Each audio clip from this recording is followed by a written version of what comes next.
Welcome to this explainer. Today, we're peeling back the layers on something that literally shapes every single aspect of our lives: comprehensive sexual education, or CSE. We're going to dive directly into an incredible educational framework to really unpack the complex biopsychosocial web of human identity. Whether you're an educator, a student, or honestly just someone curious about how society wires our understanding of who we are, we're going to break down some seriously fascinating source material today to figure that out together. But hey, before we really get into the weeds, let me ask you a fundamental question, one that causes a ton of widespread confusion. Do you actually know the difference between sex and gender? Let's be real. In everyday conversation, we toss these words around like they're synonyms. But as our source material makes absolutely crystal clear, mixing these two up is exactly what leads to so much misunderstanding about identity, societal roles, and even basic human rights. So, here's our roadmap to untangle this whole thing. We'll hit beyond biology, then decoding sex and gender, stereotypes, mandates and myths, hegemonic masculinity, diversity and gender identity, and finally, the power of consent. All right, let's kick things off with Section 1, Beyond Biology. For the longest time, traditional education treated sexuality like it was just about reproduction and, biology, assuming it only really kicked in once you hit puberty. But this framework flips that completely. It views sexuality as a holistic, five-dimensional human experience. It's like a giant puzzle. You've got the biological dimension, our physical anatomy, but that's just piece number one. Then there's the psychological dimension, which is all about our self-esteem and desires. You have the social dimension, covering the cultural rules that regulate us. The affective dimension, which is how we feel and care for others. And lastly, the ethical, political dimension, which grounds us in rights and equity. So, sexuality isn't just biology. It's shaped by history, culture, and our own emotions across all five of these pillars. Moving right along to Section 2, Decoding Sex and Gender.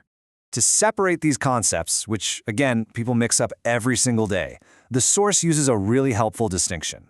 Sex is simply what's in the body. It's the physical, genetic, and hormonal hardware we're born with. And actually, even here, biology is incredibly diverse. The existence of intersex individuals proves that the human body doesn't always fit perfectly into neat, tidy binary boxes. Gender, on the flip side, is not some built-in biological fact. Think of it more like the software. It's the invisible societal rules and expectations assigned to those bodies. It's a social, historical, and cultural construction.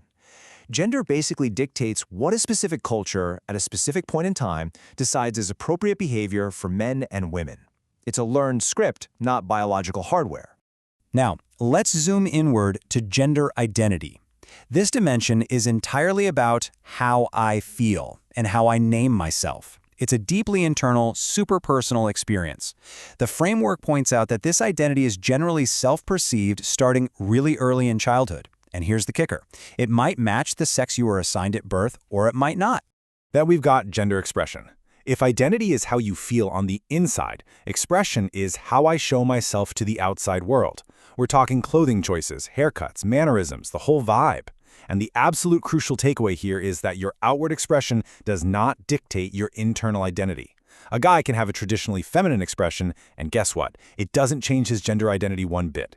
Finally, there's sexual orientation. Put simply, this is who I desire. It's where your affective and erotic attraction points. And the text calls out a massive societal error here. People constantly assume that a certain gender expression automatically means a certain sexual orientation. Not true.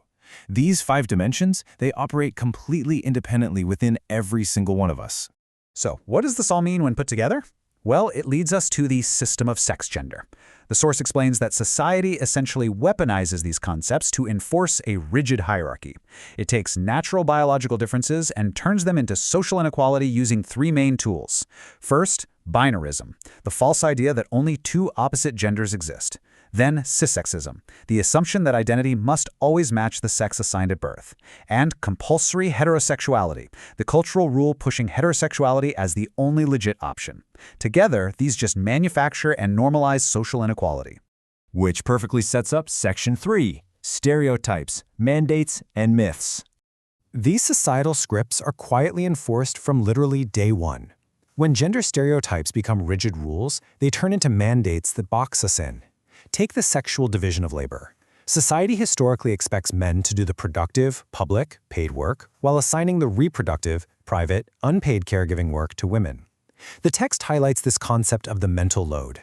It's that invisible, exhausting 24/7 background job of coordinating a household that gets overwhelmingly and unfairly dumped on women, even when they're working full-time outside the home too. And these mandates?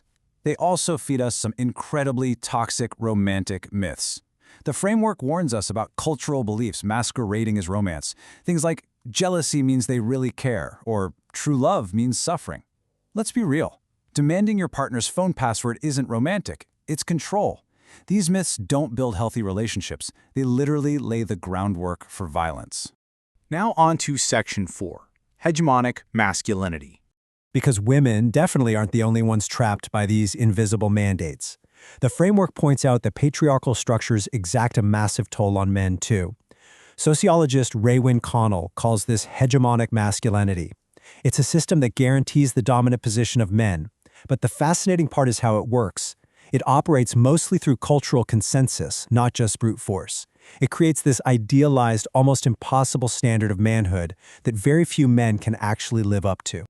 To chase this impossible ideal, men are handed their own strict mandates. They're taught to just bury their emotions, show zero weakness, constantly project high sexual desire, and base their entire self-worth on being the economic provider. And the text notes that these aren't just privileges, they come with a heavy, heavy cost. We're talking deep emotional isolation, an inability to ask for help, and highly risky behaviors. Acknowledging this is the first step in helping young men build much healthier versions of masculinity.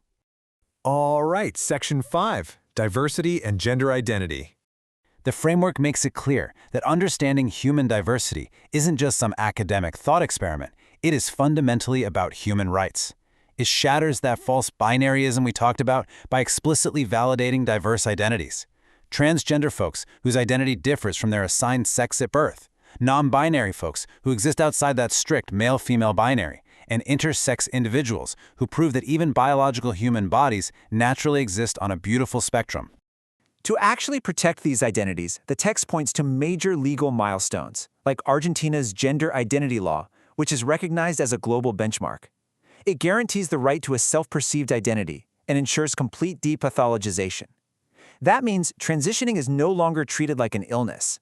It's an absolute game changer for education, mandating that schools provide dignified treatment, use chosen names, and build spaces where everyone is safe.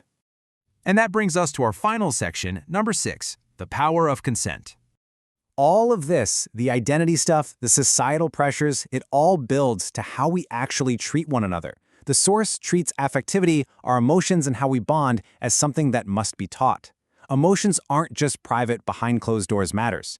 Recognizing, expressing, and respecting boundaries are critical, learnable skills. By giving people an emotional vocabulary and throwing out the rules that say men can't cry or women must always be the caretakers, we build mutual respect and stop violence before it starts. And the absolute foundation of that respect? Consent. If you want a truly respectful relationship, consent is the non-negotiable baseline. The framework gives us 6 strict pillars for this.